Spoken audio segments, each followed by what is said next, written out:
0826 107 109, quel que soit votre problème dans votre vie de tous les jours, le répondeur de Sans Aucun Doute est à votre service. N'omettez pas de nous laisser vos coordonnées. Nous continuons à dérouler cette émission dont la thématique est le divorce et tous les problèmes liés au divorce. Nous continuons à vous donner des conseils. Abordons maintenant une autre thématique avec Daniel qui nous rejoint sur ce plateau. Daniel, 41 ans, marié pendant 3 ans sous le régime de la séparation de biens, n'arrive pas à récupérer ses meubles, bien qu'elle soit en instance de divorce. Son ex-mari vit encore dans la maison qu'ils ont construite à deux. Bonsoir Daniel, soyez le bienvenu sur le plateau de Sans Aucun Doute. Nous allons voir un reportage maintenant Daniel. Votre problème est simple, vous n'arrivez pas à récupérer vos biens suite à votre séparation. Le reportage est signé Virginie Sabia. C'était vraiment un rêve, oui, c'était un rêve. Et puis là, tout est parti en fumée, quoi. Un mariage, une nouvelle maison, une nouvelle vie. Il y a quelques mois, Daniel était une femme comblée. Mais le conte de fées a viré au cauchemar. Actuellement en instance de divorce, elle se bat pour que son mari accepte de lui rendre les biens qui lui appartiennent. Mon principal souci, c'est de pouvoir récupérer mes biens personnels. Puisque nous sommes mariés sous le régime de la séparation de biens, donc chacun doit récupérer ses affaires. Comme quoi, par exemple ? Mon ex-mari refuse de me les rendre. J'ai des livres, j'ai des effets de sport, j'ai tout mon matériel de jardinage, j'ai un caméscope, une télévision, un magnétoscope. Tout avait pourtant bien commencé. En 1999, à 38 ans, Daniel épouse celui qu'elle croit être l'homme de sa vie. Ensemble, ils achètent un terrain sur la Côte d'Azur et construisent une maison. Un projet dans lequel Daniel investit 91 000 €, plus que son mari. En attendant que le divorce soit prononcé, celui-ci a la jouissance du domicile. Actuellement, il vit toujours dans leur maison, mais pour Daniel, le problème n'est pas là. Ce qu'elle veut, c'est récupérer ses affaires. Son mobilier, ses effets personnels, tout est resté dans cette villa qu'elle ne peut plus approcher. Matériellement, j'ai récupéré une partie de mes vêtements et ma vaisselle, c'est tout ce que j'ai. Cette villa de 170 mètres carrés, les époux l'ont bâtie de leurs mains entre les années 2000 et 2002. Ce film amateur a été réalisé par le couple pendant la construction. Durant 2 ans, Daniel n'hésite pas à prendre part aux travaux les plus harassants. Sur ces images, vous la voyez effectuer elle-même le terrassement de la maison. À cette époque, Daniel est heureuse, mais son bonheur sera de courte durée. C'était tout au début. Et là, je suis en train de faire le terrassement. Ça fait drôle de revoir tout ça. Et c'était vraiment extrêmement fatigant et il y avait quand même un peu de tension aussi. Des tensions qui s'intensifient au fil des mois. Selon la jeune femme, leur mariage se détériore. Daniel ne reconnaît plus son mari, une métamorphose qui la déstabilise. Je m'étais mariée avec quelqu'un qui à l'époque était gentil, qui était prévenant, qui était généreux. Et puis, en l'espace de 6 mois, je me suis retrouvée avec un étranger. J'ai découvert quelqu'un d'extrêmement nerveux, coléreux, agressif parfois. L'idylle tourne court. Septembre 2002, Daniel demande le divorce. 3 mois plus tard, elle s'absente 1 semaine pour rendre visite à sa sœur en région parisienne. À son retour, une mauvaise surprise l'attend. Le jour de mon départ, mon ex-mari a fait venir un huissier qui a fait un inventaire du mobilier. Et quand je suis revenue, les serrures de la maison avaient été changées. Donc je n'avais plus du tout accès à la maison, sauf en sa présence. Désemparée, sous la pression de son époux, Daniel craque. Elle quitte le foyer et retourne vivre chez ses parents. 6 mois plus tard, l'ordonnance de non-conciliation est prononcée. La jouissance du domicile conjugal est attribuée de fait à son mari. Entre-temps, c'est une véritable guerre de tranchées qui s'engage entre les époux. Son mari fait même dresser un inventaire du mobilier présent dans la maison. Mais pour Daniel, le constat n'est pas complet. Il a profité de mon absence le jour même où je suis partie et il a fait un constat d'huissier qui tient en 3 pages à peine. Donc derrière mon dos, sur ce constat, on voit tous les objets qui lui appartiennent à lui, ça je ne conteste pas, et quelques objets qui m'appartiennent. Donc moi, j'ai écrit à mon avocat et je lui ai réclamé ce qui m'appartenait. Donc vous voyez, il y a quand même un petit peu plus de pages. Le couple s'est marié sous le régime de la séparation des biens. Selon Daniel, une bonne partie des objets que son mari refuse de lui rendre lui appartiennent. D'ailleurs, elle peut le prouver. Vous voyez, regardez, j'ai facture, des tickets de caisse, vous voyez. Je gardais tous les tickets de caisse. Donc je peux prouver tout ça. Ce ne sont pas des choses que j'ai inventées. J'ai même fourni des relevés de banque. Autant de preuves qui ne servent à rien. Daniel se heurte toujours au refus de son mari. Ce dernier a simplement accepté de lui rendre quelques effets, parmi lesquels des outils de jardinage ou encore une salle à manger appartenant aux parents de Daniel. Et la dernière fois que j'ai essayé de récupérer mes affaires, donc je lui ai communiqué cette liste puisqu'il a réclamé, j'ai été obligée de mandater un huissier pour ça. Il m'a répondu que je pouvais venir chercher mes affaires, qui se résument à ce qui est surligné en orange. Voilà. C'est tout ce qu'il veut bien que je récupère. Le prétexte qu'il m'a donné la dernière fois que je l'ai vu, c'était que de toute façon, je n'aurais rien. Même si lui devait tout perdre, je n'aurais rien du tout. Et puis que même si je devais récupérer quelque chose, j'attendrais la fin du divorce et ça durerait très longtemps. Daniel estime le montant de ses biens à 9 000 €, mais il y a aussi des objets à la valeur sentimentale auxquels elle ne veut pas renoncer et que son mari a toujours en sa possession. Ce sont des choses qui me viennent de ma famille, des choses de mon passé. Et pour moi, c'est très important puisqu'actuellement, le présent, c'est un petit peu entre guillemets. L'avenir, pour moi, pour l'instant, j'en ai pas du tout. Donc, je voudrais au moins récupérer cette partie de mon passé familial pour avoir au moins une existence, quoi.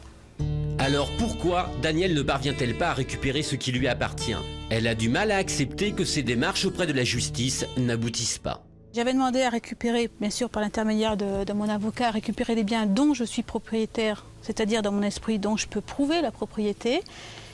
Et le juge a barré justement la phrase dont elle est propriétaire et lui a spécifié dont il ne sera pas contesté qu'elle est propriétaire. Une phrase qui a son importance. En clair, cela veut dire que son mari conteste toujours la propriété de ses biens. Danielle ne peut toujours pas les récupérer aujourd'hui. Depuis un an, j'ai vu des huissiers, puisque j'en ai vu plusieurs. J'ai vu aussi plusieurs notaires. Et tous sont unanimes à partir du moment où je peux prouver la propriété de mes biens, que ce soit par compte bancaire, par facture, par quelque moyen que ce soit, je récupérerai mes biens puisque je suis mariée en séparation de biens. Ancienne secrétaire de l'armée de l'air, Danielle touche une retraite de 1 300 € net par mois. Si elle parvient à assumer les dépenses de cette procédure, c'est surtout grâce au soutien inconditionnel de ses parents. Depuis le début de l'année, cette procédure m'a coûté à peu près 20 000 francs. Bien actuellement, vu que je ne paye pas de loyer ou de grosses charges, puisque je vis chez mes parents en grande partie et qui refusent absolument que je donne une participation, ça me permet effectivement de payer mes frais. Mais bon, si je n'avais pas ça, c'est certain que je ne pourrais pas.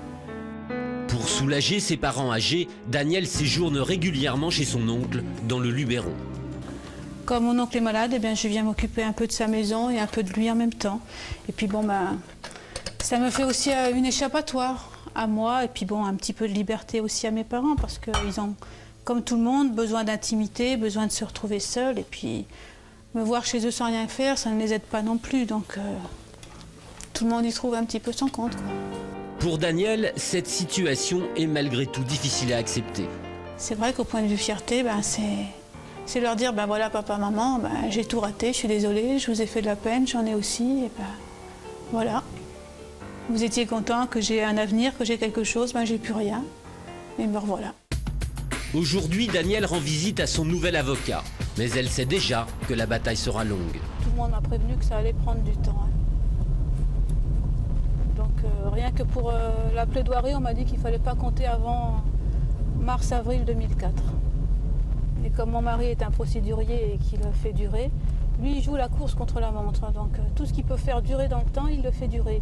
Et comme la loi le lui permet, il en use et il en abuse. Voilà, donc à chaque fois, ça va de 2 mois en 2 mois pratiquement. Après 1h30 d'entretien, Danielle revient découragée. Son avocat vient de lui apporter un nouvel élément. À ce stade de la procédure, la loi semble donner raison à son mari. Étant donné que monsieur a eu l'attribution du domicile, les biens sont considérés plus ou moins lui appartenant pour l'instant. Donc, malgré mes factures, il va falloir que je me batte et sûrement très longtemps. D'un côté, je me dis si ça doit durer 5 ans, 6 ans, à quoi bon se battre? Parce que ça me coûtera bien plus cher que ce que j'essaye de récupérer en fait. Donc, est-ce que des fois ça vaut vraiment le coup de se battre? Pendant des années encore traîner tout ça, avoir tout ça en tête? Je sais pas, puis bon, d'un autre côté, ça me met en colère et là je me dis, il faut que je fonce, il ne faut pas que je laisse gagner. Voilà, vous venez de voir le reportage. Je vous propose de poser des questions à madame dans quelques instants, juste après la publicité, pour bien comprendre son vécu et d'être le plus concret possible. Et ça ne sera pas tout, il y aura d'autres histoires. Regardez. Dans quelques instants, Daniel sera sur le plateau de Sans aucun doute et comme tous les vendredis soirs, retour aux arnaques. Donc si cette dame n'était pas venue, vous n'auriez sans doute pas, monsieur, et ça vous n'arriverez pas à me faire croire le contraire, développé ce tel produit. Julien Courbet et son équipe tentent de résoudre vos problèmes.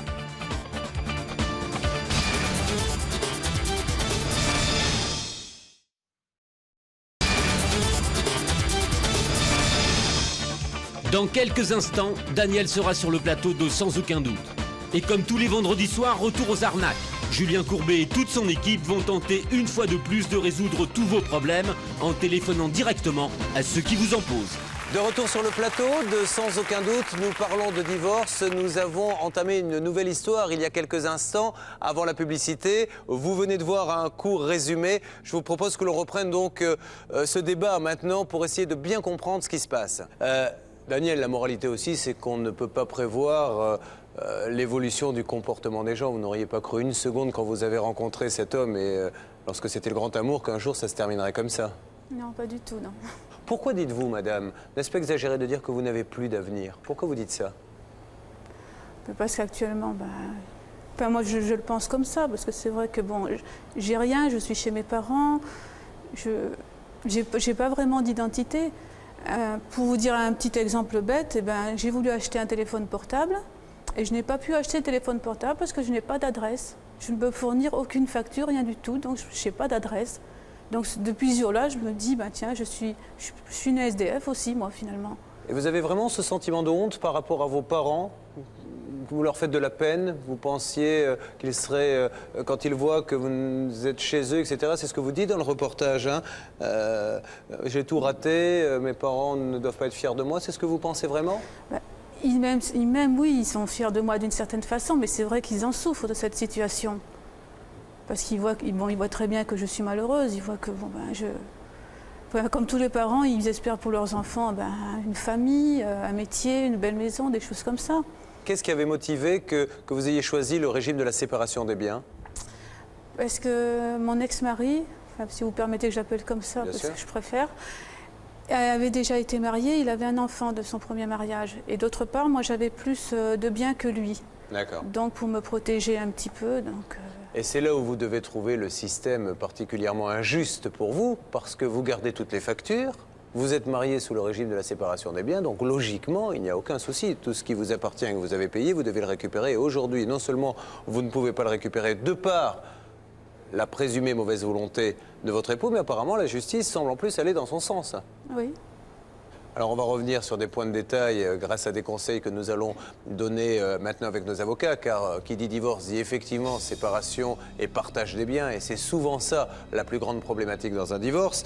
Alors Maître Michel, une double question, avoir des biens en commun, qu'est-ce que ça veut dire? Mais quand on est marié également sous le régime de la séparation des biens, est-ce que ça veut dire que tout est séparé tout le temps, ou seulement ce qui était avant le mariage, pendant le mariage, après le mariage? Alors déjà, dans quasiment toutes les formules, ce qu'on avait avant le mariage ou ce qu'on reçoit par succession, ça reste personnel. Maintenant, dans la séparation de biens, quand on achète des biens en commun, on achète une maison aux deux noms, malgré la séparation de biens, on est les deux copropriétaires de la maison. Et donc, il faut toujours faire mentionner les deux noms, parce que sinon, régime de séparation de biens, ça appartient qu'à l'un d'eux.